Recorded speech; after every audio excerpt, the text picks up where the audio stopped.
Welcome, Pat. We have another Friday that snuck up on us again, Yeah. as usual. Where do the weeks go? I was a couple minutes ago. I was combing my hair.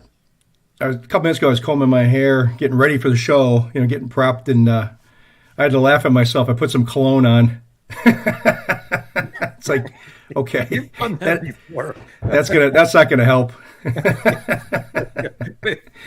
I mean, I know I was able to pass you $1 the other day. Yeah, But, yeah. It's not a scratch and sniff. just be glad some days you can't smell me. That's all I can say. Well, uh, I got some interesting stuff I want to go over today, and I call it headlines because I always like looking at the headline and then go and reading what it says, and it mhm. never quite matches what they say. But I want to talk about this Goldman Sachs prediction that everybody's looking at because they said we're going to crash greater than 2008, and I'm not going to debate whether or not we are or we aren't, but there's some very interesting things about how that scenario was explained from Goldman Sachs and how many of the media outlets in the valley here picked up the story. It was even on the Drudge Report this morning, and that they're saying 4 cities are going to crash, and it again goes back to my it's not a theory anymore, but if you go negative, you'll get attention. YouTube, if I put a nuclear explosion up as our thumbnail for the YouTube video, we'll get more views. Red gets more views than blue, and this article, everybody picked up on it. I don't watch network TV, but I could see that YouTube had a segment on it, like from Channel 3. And then I'm driving down the road yesterday, listening to the radio, and they came on and they blurted out the same stuff. And It's amazing. here's the article, and it says Goldman Sachs says 4 U.S. cities will suffer a 2008 crash in home values. Well, now, how's this crash going to come about? Is where you really you got to shake your head. And he goes, um, it said that they wrote to clients earlier this month that it predicts 4 U.S. cities will suffer the most catastrophic dips, drawing comparisons to 2008 housing crash. Now, in 2008, we went down 60%, and we're down 13 now. So, hey, thanks, Jeff. Um, Yep. appreciate you Good watching. man. Good man. And these declines will be similar to those witnessed during the Great Recession in 2008 when home prices fell around 27%. But I skipped over this part, and this is I think I was telling you earlier in the day, the guy that wrote this, I don't know, he must have been stoned. Because, dude, remember the crash in 2008 when we were in high school? And Yeah. you're going to eat those chips. So he goes, Phoenix, Arizona will likely see noticeable increases before drastic decreases of more than 25%. So they're saying that we're going to lose value because interest rates are going up. And so the Cromford report weighed in on this. I'm just going to kind of read it to you. Here's 3 quotes that they said. They expect home values to worsen through 2023 amid continued skyrocketing interest rates and declining housing prices. Well, I'm going to show you numbers that say that the continued part has gone away. 4 U.S. cities will suffer the most catastrophic dips, drawing comparisons to 2008. Just read that. And we will see noticeable increases before drops of more than 25%. So what they're saying here, that the idea that interest rates will skyrocket in 2023 seems a little far-fetched when the inflation rate is falling. It could happen, but to have this as your base case seems very irresponsible. Also says Goldman Sachs saying Phoenix home prices will go up and then drastically come down. Says there's no data to support that outlook. It's just a wild ass guess. Yeah. In the Great Recession, Phoenix declined from a peak of 265,000 down to 109,000. That's a fall of 60%. So don't compare us to then, because 25% is not 60%. And we've been down 13% so far.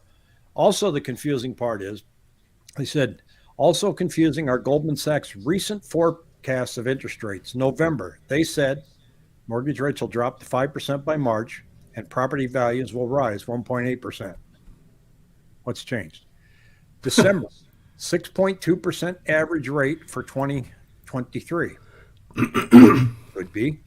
January, they changed their tune, 6.5% by 2023 year end.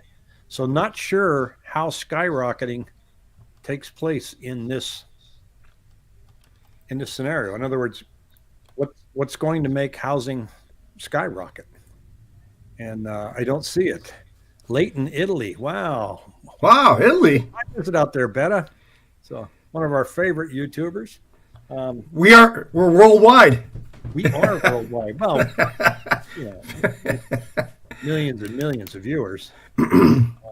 So in fact, let me make sure that we get that part right, because we see a count up in the top right hand corner, and so I have to add these other zeros there too. That's right. There you go. Remind us how the millions and millions of viewers that we have. But then there's another article on calculated risk here that says, has housing bottomed? And I think we can look at some of the numbers on that today, because what's interesting, Pat, as you know, I track the 7-day moving average, and I add it up every morning during my coffee, and we've had 3,553 new listings come on the past 7 days with, get this, 3,182 go under contract. Really? Now, when I track those numbers, I got two columns, right? Number of new listings coming on, the number that goes under contract. And then I divide them just as a percentage basis to see kind of what it looks like. And so for a while there, we were getting down, and look at this, Savannah, Georgia. Oh, hi, Nathan. So we get that's cool. We had a ratio of 59%. In other words, back in October, we were having 4,100 new listings come on, but only 2,475 go under contract. So that's 50%, right? Guess where we're at today? 90%. Wow. I'll show you on the chart here what that it's not that sales have exploded, because they haven't. Mm-hmm.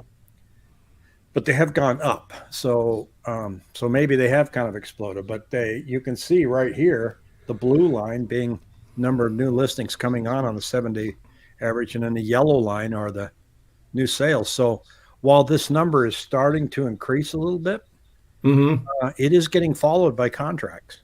Yeah.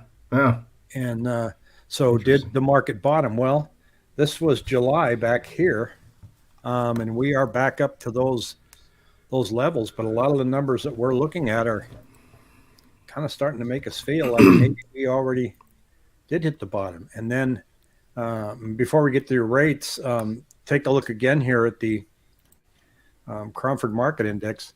When it's green, it means we got somebody here from Tucson. Hey, everybody, tell us where you're from. This is fun. It's more in favor of the sellers because it's above 110, and that's an advantage for the sellers. But the one that's really still cranking is Chandler at 151.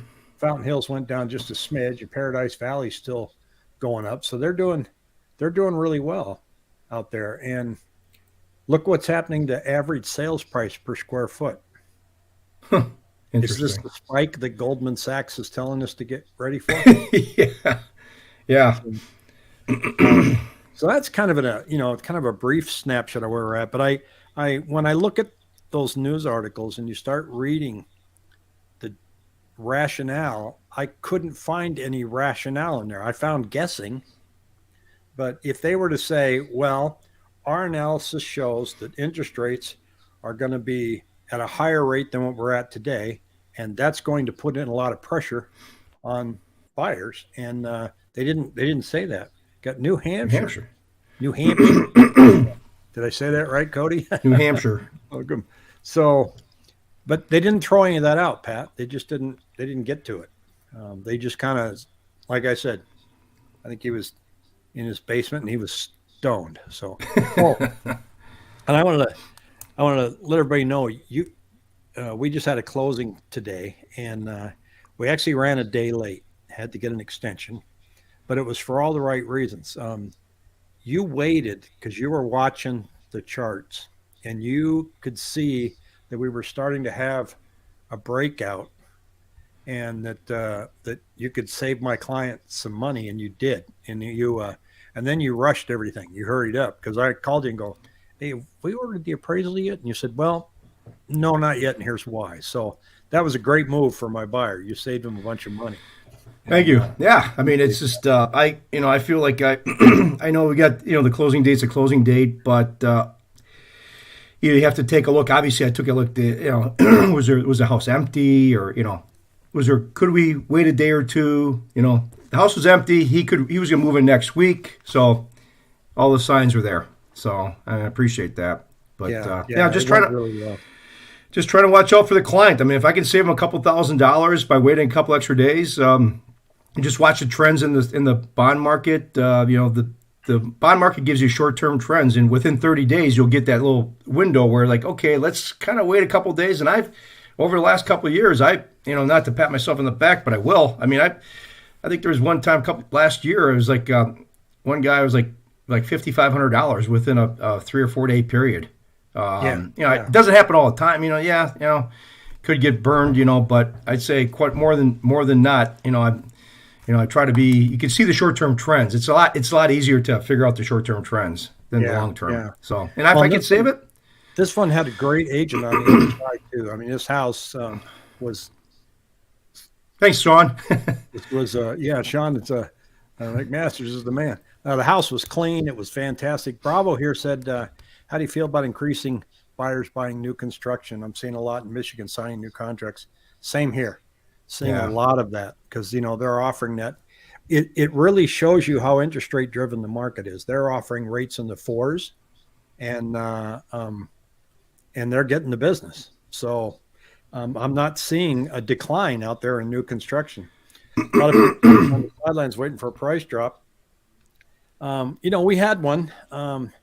And so as the resale prices started to drop, new construction did lower their prices because at one point they had 30% of their contracts cancel because the rate spiked up. Well, then they got together and said, well, let's buy down these rates. And I got an email today, one outfit, I think it was Pulte Homes, is offering 4.25 30-year fixed. And but it shows you, imagine what our market would be like if we ended up below 5 again. It would explode. I don't want to see that. No. Agents want to go up all the time. We just want balance. Yeah. This feels more like a balanced market, at least. I mean, it seems like it's, when you're going from, like you said, when you're going from 180 miles an hour and then you go down to, say, 100, it's like, holy mackerel, things are slow. So Yeah. Well, there's a lot of shakeout going on in the business, but boy, there's nothing shaking out on rates, though. No. I mean, it's I'll try to. Yeah, it's been pretty much. I mean, the PCA. I mean, today, obviously, the PCE numbers came in. They increased by 0.1%, and that the PCE number, it says decreased 0.5 point to 5% year over year, which was below expectations of 5.1. The 5.5 coupon was up 16 basis points today. Treasury was up 2, but you can see this once again, November 10th. Now we're just kind of plodding along here in this, this channel, which is good. I mean, like you said, I think that's why we're seeing a pickup in demand because, like you said, this calmness allows people to make a decision once again. They can kind of forecast, okay, things are stable a little bit. But when they were gyrating down here, I mean, my God, I mean, you saw, ups and down, you saw down, up and down. It gets pretty heady trying to figure out what the hell's going on, But we've seen this channel. I mean, this goes to show you, I mean, right here, this was and this goes what I've been saying. It says most stable mortgage rate trend since 2021. I mean, I had to laugh because it's only last year. Obviously, it could have been. It wasn't like 10 years ago. But I had to laugh when I saw that. But I was like, okay, we're getting water out of a rock or whatever. But they talked about rates came down. I don't know if I can blow this up. Rates are coming down, and then it showed here. This was interesting. Rates coming down, and look at the increase in purchase applications. This basically goes to what we've been saying, as far as if rates do. Yeah. If rates do get down into this, if they do trend down, Barry is saying, let me blow this up a little bit further, but if we see rates, flicker down into, the mid fives, where's this going to go, So, it is the elasticity of demand for homes is definitely, I think, been very dependent on rates. So it's. But they let me see if there's anything else I wanted to touch upon real quick here. Like I said, it says here PCE joint inflation joins the whole hum chorus. So you're starting to see where this before the inflation numbers PCE CPI were having just wild gyrations. Now the market's kind of settled in and say okay. And I stepping back. I'll shut up, but. You might see me yawn too. I didn't get to bed till like about 4:00 last night. I could not get to sleep. I swear to God. Oh, just tossing and turning. I think I was excited about today's show. Don't maybe. Make me yawn, so yeah. Yeah, but it's amazing how this market has just really. I'm kind of losing my train of thought here. Let me get to a question here real quick. Here, Pat. Sorry. That train will turn around and it'll come back. The train keeps coming around. Jesus. I swear to God. I'm kind of blushing now. Thoughts on buying an unincorporated community and are there higher risk of water cuts? I think my advice would be really research the community. What are their water plans? Do they have it? Because I don't see if they're having their water trucked in, I'd stay away from that. Like what happened to Rio Verde foothills because Scottsdale cut them off. And it's getting harder for them to find a viable source, although they're working on some solutions out there. But if you have a well, if you're in an incorporated area and you have a well, then talk to the neighbors, talk to people in the area. How's your water pressure? Because there are some areas where wells, they have to go deeper and deeper and deeper, like in Payson and Pine and Strawberry. And then out on the west area, out by Waddell. So yeah, I don't know if they're just going to cut your water, but the aquifers in some areas they're finding that they have to go, instead of a 400-foot well, now they got to go 600. And and that's expensive. That's a lot of straws in the ground too. Bravomo says, I feel like it's a better deal going towards new construction now than buying older homes. Kind of, no. When it comes to a payment, it is. But then, it's pretty, your upfront costs in getting a new construction can really run into a lot of money because you got to put the backyard in, you got to get window coverings. Would you say it's a totally different, it almost seems like a separate market. Yeah. Does it? We got some. It's a new...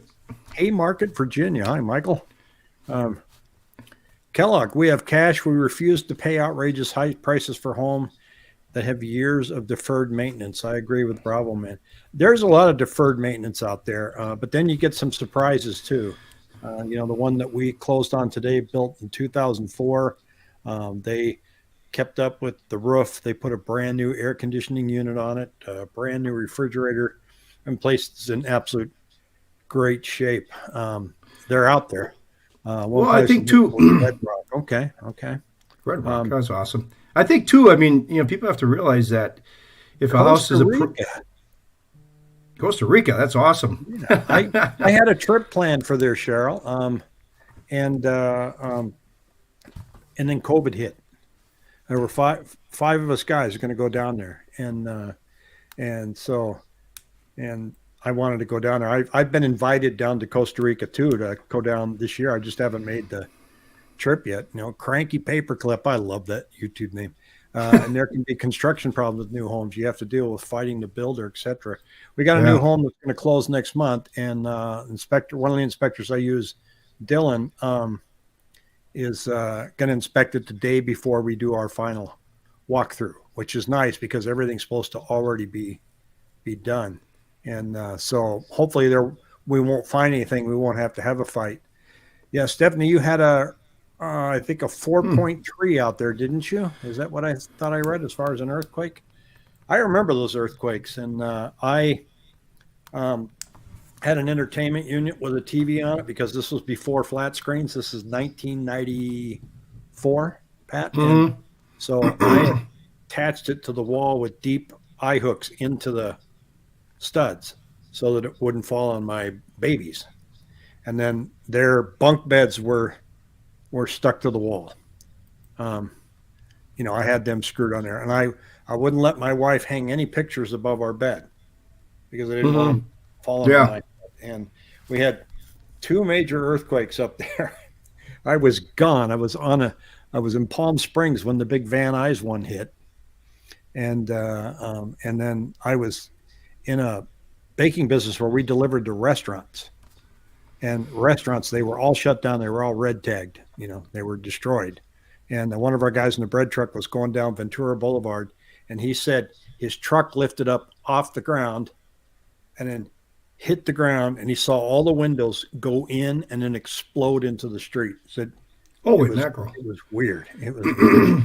So, wow. But enough about that. Jason, what's up with Costa Rica? Everybody going these days? Everyone goes on epic vacations. It's great down there. I went to Panama. I had a great time, but I want to go to Costa Rica, and but I got to learn the language because the lady that's inviting me to come down and see her, I can only talk to her if I use this.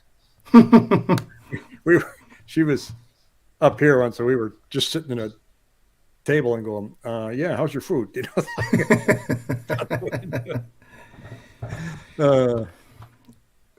Cool. 4 inspections. Jackie, you're just busy. What's your top 3 places, homes under 350 if you had to live there? Boy, under 350. It's definitely not the Phoenix metropolitan area. And it's kind of hard to find anything in the East Valley, don't you think, Pat? Yeah. Yeah, East Valley is, you got to go out to Florence, Casa Grande. I don't know about Laveen. What do you think about Laveen? Maricopa. Maricopa is really hard to get in and out of, but they are working on a bypass now. They're gonna add like 4 more lanes. So. Yeah, if they do that, that's going to open up that whole area down there, no doubt. Yeah. I mean, I think Laveen, which is that's kind of interesting. I mean, I've always kind of been intrigued by that area. There's some pockets that are obviously horrendous, but there's other pockets because it's basically south central Phoenix, so you're not too far from downtown, and you might see a pocket. Sometimes you get these pockety areas. Yeah, the one we just closed on, I keep referring back to it, but he likes it because he works at 20th Street and Thomas, and it's just a straight shot up 16th Street. That's in that area, really. Right downtown. I'd say Maricopa definitely if you're in the 350 range. But I don't like the commute there. It's really they've only got 4 lanes, 2 lanes in, 2 lanes out, and it gets choked off all the time. Jackie's saying Buckeye, Tolleson, Avondale, 350. Avondale's definitely picked up their game the last several years. And Surprise, those areas have definitely picked up their game. If you went further up north along I-17, I suppose Camp Verde you would probably find some decent. So I think you're going to start finding more manufactured homes up there too. Well, Camp Verde's got some pretty nice neighborhoods. Prescott's a little pricey. I don't think you'll do well in that. So yeah, but that's the beauty of Zillow now. As much as everybody likes to gripe about Zillow, it's great when you're looking out of state. And that's when we went to California to buy, we just had to go into grocery stores and pick up those little real estate magazines. Yep. Yeah, remember that? God. And we show it to the agent because now you don't want that. See, but I'm seeing so many deals at slightly higher prices. Seems like prices firming up. Debt ratios are quite high right now. Yeah, there's no doubt. I mean, that's the thing with the coming up the next couple months. They're going to start. The Fannie Mae and Freddie Mac are going to start. Beating you over the head for anything over 40%. A quarter point. So we're from the government. We're here to help. Yep. Yeah. Thanks, Bet. I had a video out the other day on one of the 3D homes. It's just fascinating to watch how they do it. Um, Cody, how about further south towards Tucson? It doesn't Casa get Grande, it. Yeah, Casa Casa Grande. Grande is towards Tucson, but then the closer you get to Tucson, the more the prices go back Yep, up. yep. And Jackie's recommending Youngtown and El Mirage. So, but yeah, that we touched about that the other day, Pat. That they're moving the goalposts and they're changing the fees and just messing things up for you guys when it comes to debt to income ratios. And that's why you can't just call you and say, what's my rate now? They're just making that even harder Yeah, to figure yeah. out. And then I saw one today that the federal government is now talking about some guidelines for national, I don't want to call it rent control, but rent guidelines nationally. And anytime I hear about anything coming out of Washington, D.C. national, like a few years ago, they were doing national zoning. So you had to have a certain percentage of your homes had to be low income housing. Well, are you really going to put that in Paradise Valley because Washington, D.C. said you had to do that? Zoning should be local. Every city should have their own zoning to make their own local decisions. Anytime I feel the same way about education. Should be local. Shouldn't be, way out in the, Washington, D.C., where they don't even know where your school's located. So, speaking of schools, so we have the Super Bowl coming up. And the playoffs are this weekend. And did you know that the San Francisco 49er quarterback is from Arizona? He's from Queen Creek. Yep. From you would know that. When it comes to sports, you know everything. So yeah, yeah. I can't remember the high school, but he's a Gilbert Queen Creek area. I can't think of the high school name. Well, but, yeah. What's funny? What's funny is he was Mr. Irrelevant last year in the pick. He was the last guy picked. He wasn't even invited to Vegas. They did it. They talked to him via a Zoom call. Yeah, he was the last guy picked in the NFL draft. So it's pretty crazy. And he got in because of two other people getting injured. He hasn't lost a game. Just goes to show you, experts in real estate and NFL draft, they don't know really what they're talking about. We don't know what we're talking about. He's going to need a lot of guest passes. No kidding. No kidding. I talked to one of our subscribers here. That's true. He used to play with the Arizona Cardinals, and his nephew's down here, and he said he's playing for the Cardinals. And I said, you coming down to the Super Bowl? And he goes, no, he only gets 2 tickets. So he gave one to his girlfriend and one to somebody else. He goes, I'm not spending $50,000 to go to the game. So I'll watch it on TV. Jason here says, I'm a broker and we're 1 week from closing one right now. The lender doesn't like the bonus and OT overtime. Yeah, and it just snuck up on you too, didn't it?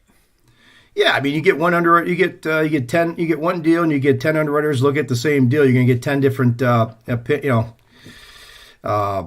opinions. Obviously, DU will spit out whether it likes it or not, but it's a tricky thing because sometimes people, it's just weird. Every lender will look at a deal a little bit differently sometimes, and that's the beauty of being a broker, like Jason is. We've got the opportunity we got 30, 40, 50 different people that we can show it to. And I've had underwriters say, hey, we're going to make this deal work. You get underwriters that we're like, hey, we're going to figure this out. Okay, maybe if you do this, you shift this around, pay this off. And see, you jump to a different underwriter and now it's tighter. Yeah, it's crazy. And I was on the phone 7 months ago. I wanted to make this deal work for this lady. She was a single mom. She was getting abused by her boyfriend, and she wanted to get out of the house. And the underwriter said, I told her the story, and she goes, we're gonna figure this deal out. We sat on the phone for 45 minutes to an hour trying to figure out what she could pay off, how we can shift things, and she made the deal work, which was beautiful. So it's cool when you can make that happen. I remember you telling me about that because usually your underwriter conversations are like 5 minutes, 10 minutes, and this one, now let's see if we can get this to work. So everybody was in her camp. That was great. That was it's awesome feeling. Yeah, it stinks with Jason though. It's when you go from one underwriter to another, and they look at it even tighter. It's tough. But if it was between Maricopa, Coolidge, Florence, and Casa Grande, what's the nicest in your opinion? If remote work was an option, Maricopa's got much nicer amenities, Cody. Newer grocery stores, lots of nice restaurants and stuff. Casa Grande, they're getting a larger income base down there because of a couple moves by an electric truck company and something else. But for the most part, Lucid Motors. Yeah, Lucid Motor. Yeah, so a lot of retired folks. So Maricopa is more of a younger population. It seems like. Yeah, and I think if you don't have to commute, then Maricopa, you can get your money's worth down there. So, and when they put it out of the road, it's supposed to be done in 2024. Then that the pain of that will go away. PRMG is very good at saying, and they will deliver. They will. I love old school underwriters. Yep, yeah, exactly. I'm glad I don't play in your sandbox, so I don't know how you do it. So that's why sometimes I can't get to sleep till 4:00. Yeah, well, I see that. Take a look at our pending listings here, Pat. Right over here. Jump. Now they're higher than October. So October, November, December, we're all right in here. Mm-hmm. And so it has turned around. Now we're nowhere near. Well, actually, we're getting very close to what that one looks like. That's 2020 levels there. But your pricing right now has to be at 2021 levels if you expect to move your house. So although the volume is picking up, bear in mind that instead of 4,200 contracts over a 7-day period, it's 2,300. So now's not the time to say, well, I'm going to list my house and it sounds like prices are going up, because they really aren't. There are a couple areas, a couple price points where people are bidding you up, but as a rule, pricing is still tight. And but if you price it right and make it presentable, you will move your house in this market. And it looks like I don't see any barriers, unless the central bank decides that they want to really throw us for a loop and go up 50 basis points just for giggles. I think that would be quite disruptive. I think things are slowing down enough. I mean, based on what Barry's been projecting, inflation-wise, that they're gonna keep it. If they're going 100 miles an hour, they're gonna keep it at 100. Just keep it there. That's gonna be their breaking point. I mean, I just don't. I don't foresee anything from based on what I've read, seen, and talking to people that they're going to push it higher. It just doesn't seem like it's baked into the market. So yeah, I think it's there, and it's interesting to watch now. Even when the GDP came out higher than expected, that would normally throw the bond market for a loop. Oh yeah. That's what I mean. Though the numbers, the numbers the last couple of weeks have been kind of like, okay, it's just like, it's kind of like you got a drunken husband and he comes home drunk and he's a drunk. He's like, yeah, okay, there he goes again. It's just he's coming home drunk, but you don't get excited. Before you used to get excited and say, what are you doing? But now it's just like, okay, yep. But no, I think things have stabilized. I mean, rates have, there's been more stability, but I just look at the overall picture. And last year we were just the hot raging story was inflation, and we're accepting that. So what's the whole new theme going into this the next 6 to 8 months? To answer Pedro's questions, I don't know how many layoffs, how much is this going to continue. Right now it's a lot in the tech industry. Retail's been getting hurt. There's an inventory report out there right now that is making it look like businesses are really going to be in tough shape. The numbers coming out are not going to be good, and that's going to hurt that's going to hurt the stock market more than it is housing. But it takes a heck of a lot of layoffs to really start digging into home prices. We've seen it before. I lived it in California, and so we'll see if. I think too. I was watching MSM Money, MSM, not MSNBC, but Fox Business News, and they were talking about the tech layoffs. And when they do talk about tech layoffs, I think it's important. Microsoft lays off 10,000 people. I mean, they're not laying off 10,000 cafeteria workers. Something. Not to belittle. I don't hate to belittle any type. To me, a job is a job. If you get a job, kudos to you. But I'm just talking in terms of pay structure. Yes. Yeah. These high, high tech jobs, but you look at it, they do make good money, but when they do lose a job, it seems like they can shift over. They've got very transferable skills. Like this gentleman I talked to today, great guy I talked to a little while ago. He's an IT guy. IT is going to be. It's not going away. They're just going to shift it around. It just seems like it's shifting. But when Microsoft does lay off 10,000, it does make you pause. There was an old show. It's a British show called The IT Guys. Have you ever seen that? Every time they pick up the phone, they go, "Hello, did you try turning it off and turning it back on again?" Yeah. That's a great show. That's all I do. I wish they made disposable computers, so if I get pissed at my computer, I could just throw it against the wall and just get a new one. Just a cheap one. Yeah, you don't do well with that stuff. So no, I don't. My Irish temper comes out. For those that don't know, we I handle the technical end of this stuff. And all Pat has to do is click on a link to show up. So if I'm just here for my good looks, any more than that, then this would not even happen. Thanks. I know. So we got now. Speaking of hitting the like button, because now what happens when you hit the like button? Well, it tells YouTube, oh, people like the show. We should probably put this show in front of other people. And so it just kind of shows up in your feed as a thumbnail or suggested watch and stuff. But I'm only like a month and a half away, I think, from 1 million views. Wow. Wow. Yeah, so I'm at 850,000 right now, something like that. Disposable computers. I work in IT, and I agree.